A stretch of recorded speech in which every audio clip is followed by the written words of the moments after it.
Quel est le pays européen où le président est élu au suffrage universel? Il n'y en a pas? Est-ce qu'il y a tous des dictatures?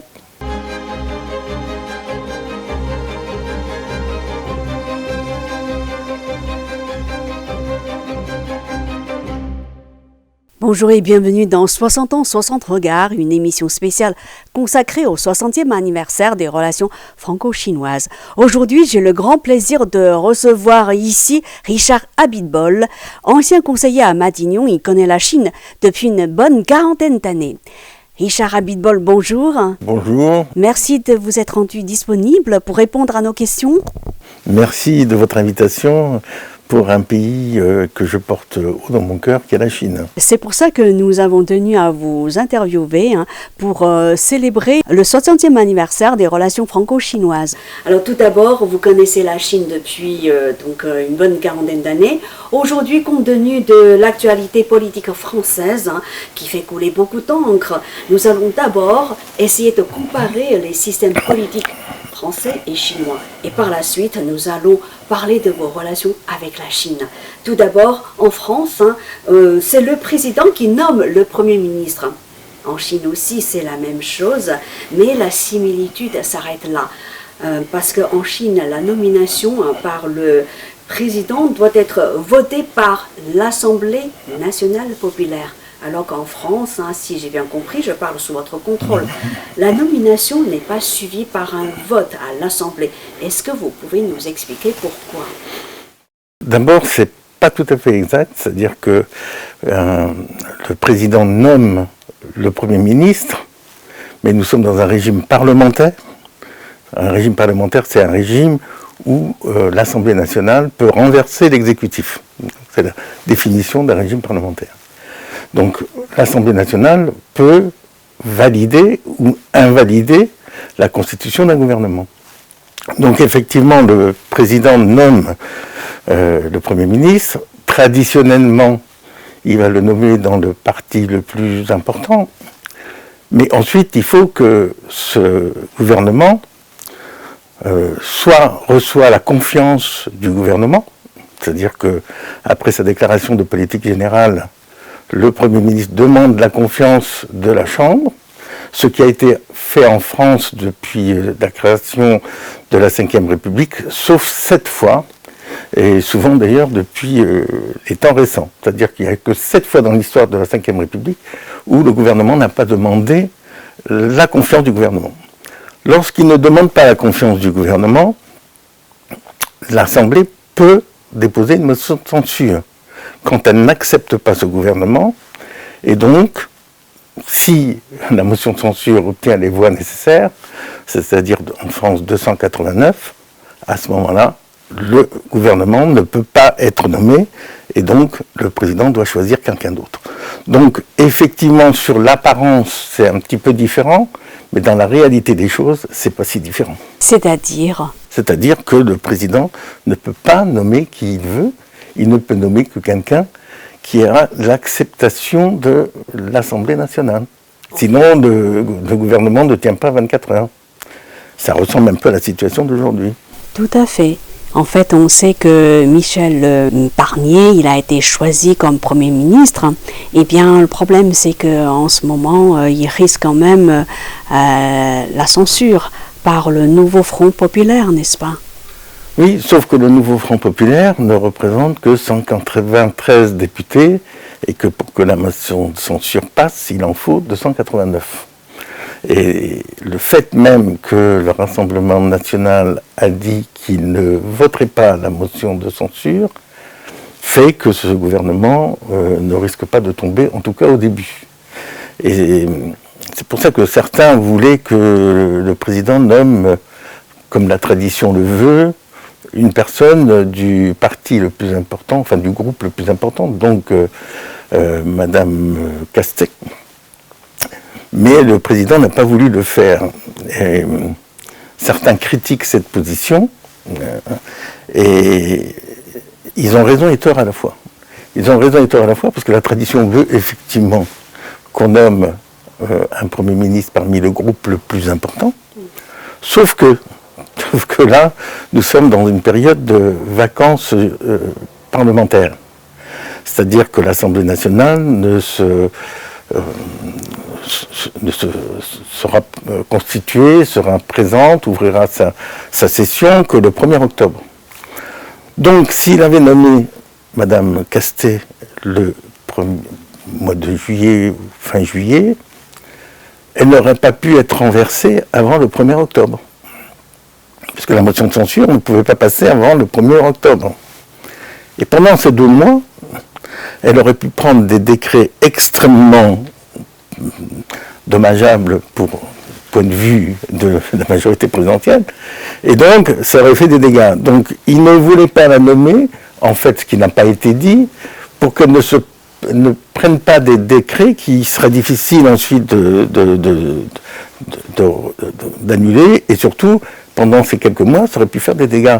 Donc la tradition, effectivement, aurait voulu qu'il nomme Madame Castet, mais comme l'Assemblée nationale n'aurait pas pu la renverser avant le 1er octobre, ça posait un vrai problème, et c'est certainement pour ça qu'il ne l'a pas fait. Si on était en octobre ou en novembre, je pense que le président aurait nommé Madame Castet. C'est une évaluation personnelle, bien entendu.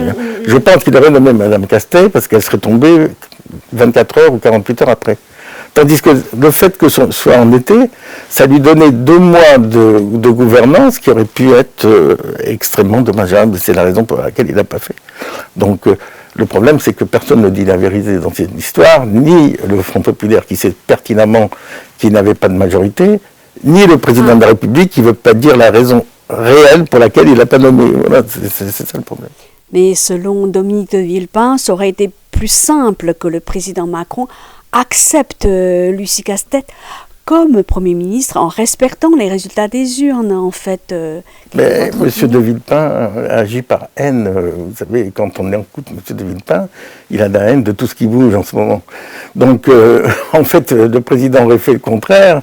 Je pense que M. de Villepin aurait dit que c'était très bien de ne pas la nommer. Donc, Mais justement, comme vous le disiez tout à l'heure, si M. le Président a choisi de ne pas nommer Lucie Castet, c'est parce que il craignait qu'elle, justement, remette en cause, une fois nommée, remette en cause notamment la réforme des retraites et aussi d'autres mesures. Non, ça, elle ne pouvait pas le faire parce que ça, il fallait que ça passe devant l'Assemblée nationale.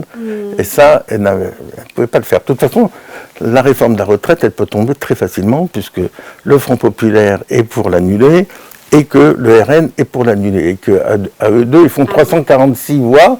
Donc, que le Premier ministre le veuille ou pas, si, d'ailleurs, je crois que le RN, dans sa niche parlementaire du 31 octobre, va proposer l'annulation de la réforme de la retraite, si le Front populaire la vote, elle sera annulée, cette réforme. Ça, c'est clair et net. Après, est-ce que le Front populaire va faire passer son idéologie avant l'intérêt des Français, enfin, tel qu'ils le conçoivent eux, en tout cas, et ne pas voter parce que c'est le RN qui propose cette loi?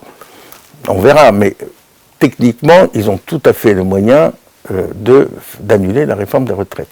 Ce qu'il pouvait faire, Madame Castet, si elle avait été nommée, c'est des décrets qui jouent sur la vie de tous les jours, et donc qui peuvent être assez importants, et qui auraient pu mettre une certaine panique en augmentant des dépenses, en faisant des choses qui feraient que la situation aurait été un peu chaotique du point de vue des gens majoritaires à l'Assemblée nationale. Donc c'est certainement pour cela qu'il ne l'a pas fait. En tout cas, j'espère que ce n'était pas par pur calcul politique. Et de ce côté-là, il avait raison, parce que ça aurait pu être un problème. Bien que ce n'était pas la tradition, c'est vrai, mais la tradition, en général, les gouvernements ne se font pas en plein été. Là, parce qu'il y a eu une dissolution impromptue, malencontreuse, il faut reconnaître, parce que ça a créé des troubles qui étaient inutiles pour un pays qui était déjà dans des difficultés. On aurait très bien pu attendre le mois de septembre, octobre, pour faire la dissolution. Mais je pense que M. Macron, président de la République, a fait un calcul politique. C'est-à-dire que, étant donné que... Qu'est-ce qui se passait dans sa tête? Moi, je pense que c'est presque certain que ce soit ça. Et vu la situation parce que c'était juste après les élections européennes. Et les élections européennes ont vu une discorde énorme entre les différents partis de gauche, entre le Parti socialiste et LFI, avec les écologistes. Vous vous souvenez de toute cette période des élections européennes où la dispute était plutôt entre les partis de gauche. Et le président s'est dit, en faisant une dissolution à très court terme, parce qu'il a pris la solution la plus courte, il n'y avait même pas une semaine pour déposer les candidatures, il était persuadé qu'il n'y aurait jamais eu de candidature unique de la gauche, qu'il serait parti dispersé, qu'en conséquence que son parti ensemble aurait été de seul face au RN, et qu'il aurait fait toujours la même idée du Front républicain, etc., pour dire on ne peut pas voter RN, donc votez pour moi. Et il aurait eu la majorité. Je pense qu'il était persuadé qu'il allait avoir la majorité.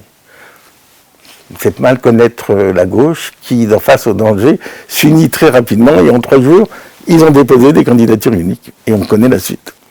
Ça donnait l'impression de décisions très tactiques et qui ne regardaient pas l'intérêt des Français. On venait de sortir d'une élection.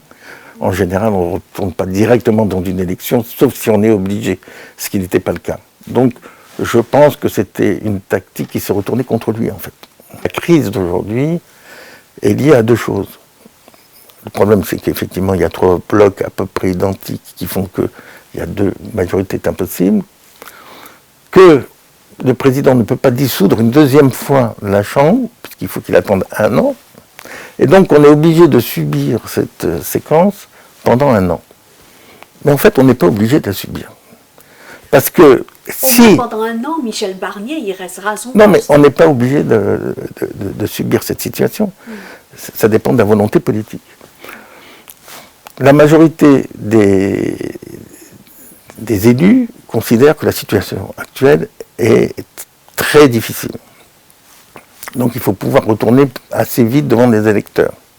Il n'est pas très difficile de rassembler le Sénat et l'Assemblée nationale pour faire une toute petite modification de la Constitution qui serait de dire que le président, la condition comme quoi il ne peut pas dissoudre plus d'une fois la Chambre, saute. Et à ce moment-là, il pourra dissoudre la Chambre et repartir dans des élections. Repartir devant des élections avec le même système de scrutin, on risque d'obtenir les mêmes résultats.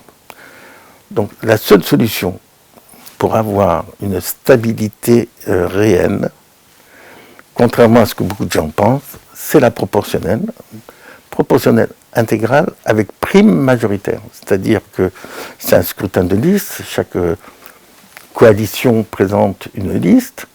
La liste qui arrive en tête et qui n'a pas les 51% obtient 51% des députés. Et les 49% qui restent sont répartis entre les autres partis d'opposition. Et ça, vous avez la certitude d'avoir une majorité, quel que soit le contexte. Et vous avez une opposition qui sera très bien représentée puisqu'elle aura 49% des élus. Et c'est d'ailleurs un système qui n'est pas avec la prime majoritaire, mais le système proportionnel est pratiquement dans tous les pays européens. D'ailleurs, c'est dans la Constitution européenne, il est conseillé d'avoir un scrutin à la proportionnelle. Et donc, si on fait ce scrutin-là, on change le scrutin, de changer de scruter, il suffit d'une loi simple, on n'a pas besoin de changer la Constitution, le mode de scrutin est défini par une loi simple. Donc si l'Assemblée nationale décide, et a priori pratiquement tout le monde est d'accord pour qu'il faut changer le mode de scrutin, en tout cas certainement le Front de gauche, le Front populaire et le RN, donc à eux deux, ils ont largement la majorité, faire un scrutin proportionnel, Mais si on fait un scrutin proportionnel sans prime majoritaire, on aura le même problème. Donc voilà les deux moyens de sortir de la crise actuelle. Seule la volonté politique permettra de résoudre ce problème qui est majeur aujourd'hui en France, de l'impossibilité de gouverner. En Chine, le président de la République, il est élu par l'Assemblée populaire nationale, alors qu'en France, il est élu au suffrage universel.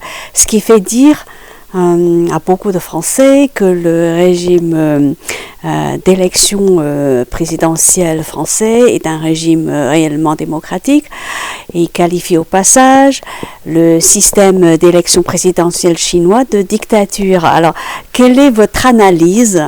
Tout d'abord, la nomination du président de la République n'a rien à voir avec la démocratie. Vous avez la Ve République, dont on fait tant l'éloge.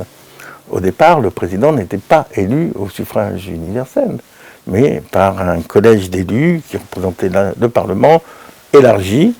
D'ailleurs, le président de Gaulle a été élu la première fois en 1965. En 1958, il a été nommé, enfin élu si on veut, par ce collectif qui avait été créé au départ. C'est en 1962 que le général de Gaulle a fait un référendum pour changer le mode d'élection du président de la République, pour le faire au suffrage universel. Et c'était pas un pur hasard, puisque ça venait juste après le putsch d'Alger de 1961, et qui voulait absolument redonner une légitimité accrue au président de la République, et donc se redonner en même temps une légitimité supérieure, puisque finalement on a voulu faire un putsch contre lui un an avant. Donc c'est un système qui a fait dire aux gens que nous sommes dans un régime semi-présidentiel, ce qui est absolument faux.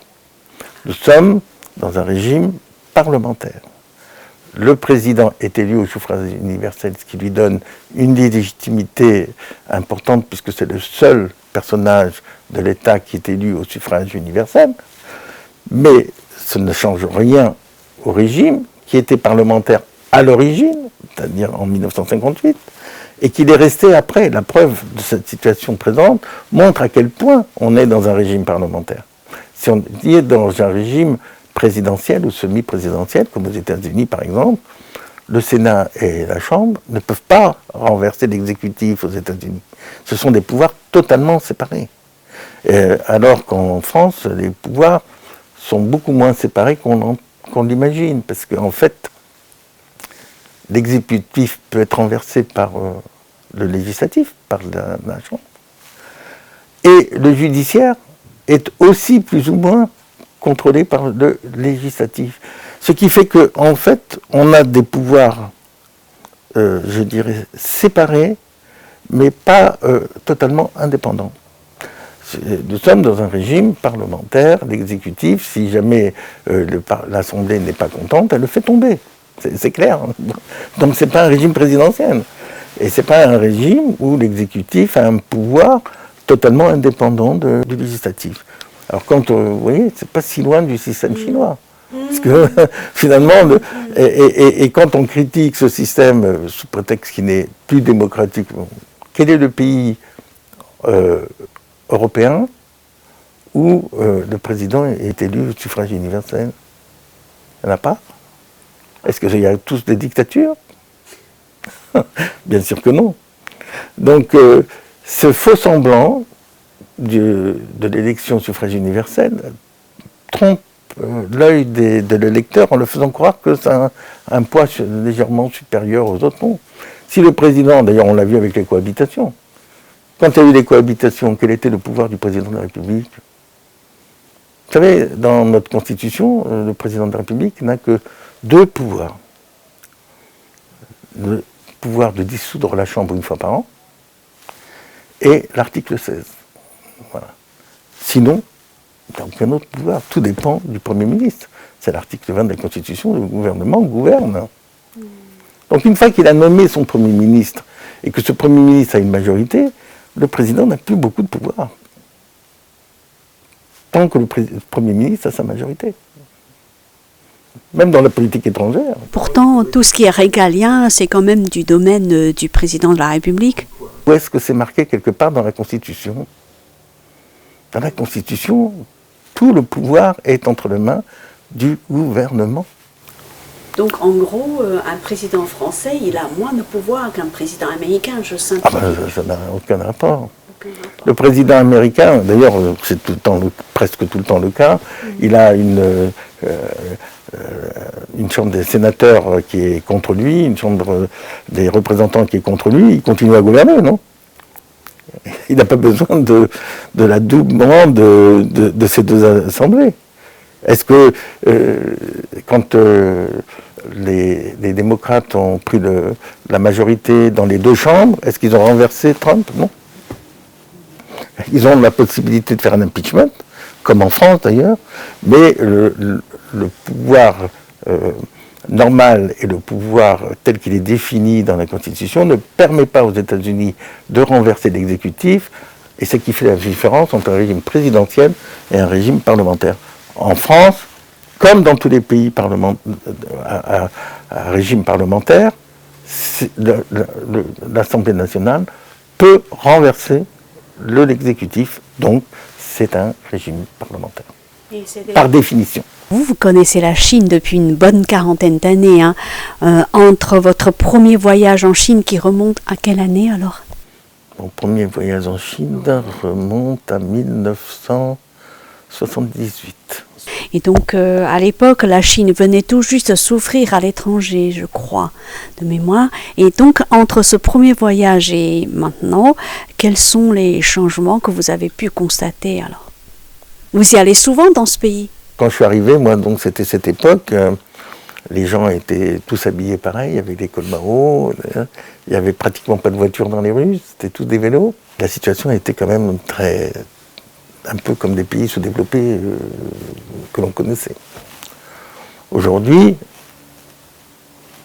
c'est les États-Unis en mieux.